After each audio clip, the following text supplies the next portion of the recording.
Hello વિદ્યાર્થી મિત્રો, આજે આપણે અંગ્રેજી ગ્રામરમાં આર્ટિકલ્સ વિશે ચર્ચા કરીશું. તો ચાલો શરૂઆત કરીએ. આર્ટિકલ્સ ત્રણ છે.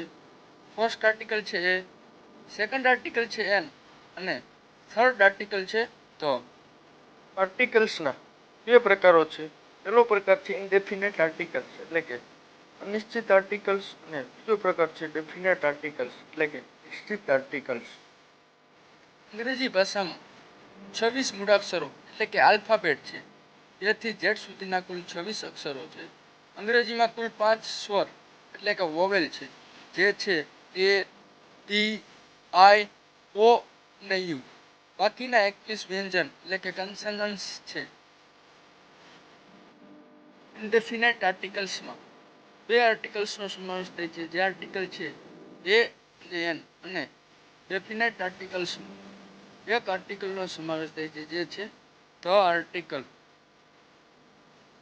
વિદ્યાર્થી મિત્રો, આર્ટિકલ્સ એ અને એન ક્યારે વપરાય તેની ચર્ચા કરીશું. તો એક વચનમાં જ વપરાય છે.